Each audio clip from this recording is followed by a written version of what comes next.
You know what they say, buy low, sell high, make money. But can you also grow your funds when markets are hitting all-time highs? If an investor had put in $10,000 at the peak just before the global financial crisis, that investment would be worth about $35,000 today. If an investor had put in $10,000 at the peak in April 2021, that investment would be worth about more than $13,000 today, so that's an appreciation of about 37%. So how can investors on the sidelines approach a bull market? The investment strategy would be to go in phases and not put all your eggs in one basket. So that would be the first. And it's also important to find a suitable entry point. While it's not always possible to time the market, a way to try to enter at a better place, for example, would be to wait for a slight retracement because that's generally technically how the market moves. An investor were to enter the market now, in which case they could look at a broad-based index, major US index such as the S&P 500, but they do need to be wary that they are going in at a high. So what they can do is do a dollar cost average. So if they maybe wanted to go in at 30% and then maybe 50% later. The asset allocation all depends on risk tolerance and investment goals. The two most important things in a portfolio to look at in terms of weightage. One would be the more stable assets. The other one is the one where you go for capital appreciation. Let's say if you were going with 50% equities, if you have a higher risk appetite, you have 20% in gold, that gives you 30% left. You could put that depending on the what cycle the market is at, either cyclicals or defensives. So for stronger assets, time in the market is always generally a good thing because it tends to appreciate. But if we are looking at weaker assets, time doesn't help that. Globally diversified is probably where you want to be if you want to have a strong certainty of returns. For example, you could buy a MSCI World ETF tracker and then that could be about 70 to 80% of your portfolio.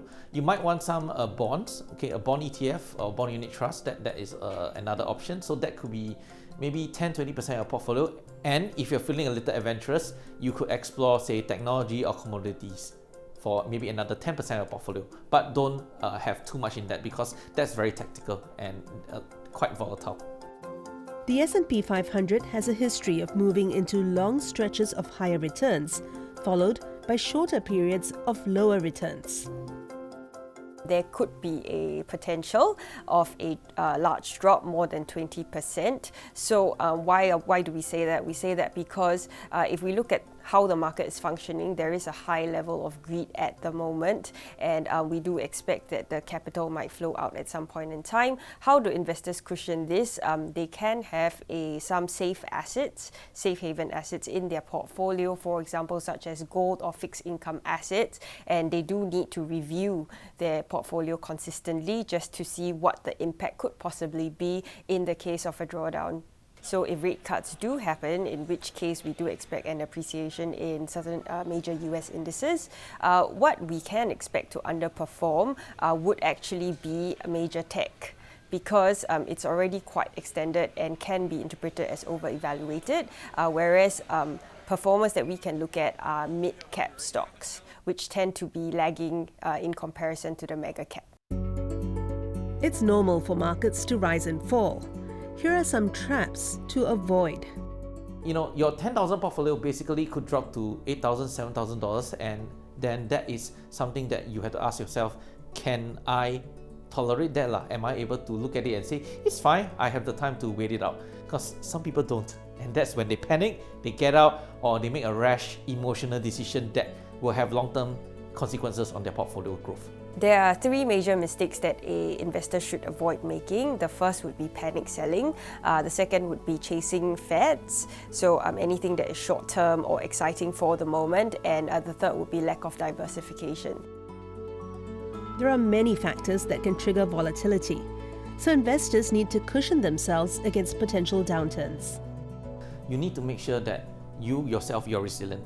You can't just jump to it without ensuring that you have resources to survive a catastrophe. For example, if you are retrenched, then what are you going to do next? Because in times of retrenchment, usually the market is also down, and that will also mean your investments might be down. Are you going to sell at a loss? You can't be doing that. So you need to make sure your emergency funds are there Likewise, you need to make sure that you are covered adequately. Whatever insurance you need, you make sure you have that. Money for investing really should be money that's earmarked for you, that you don't see yourself touching it in 5 or even hopefully 10 or more years. Although it's tempting to wait in the sidelines, experts say it's best to just get started regardless of where the market is headed.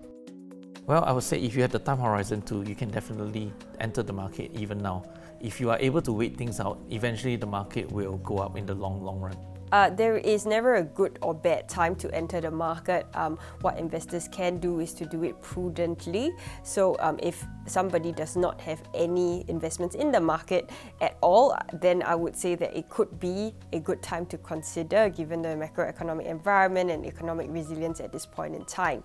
If someone is already invested in the market, then what they would want to do is to look at how they want to rebalance their portfolio, what are the risks that are coming up, and what they can do in the event of those risks.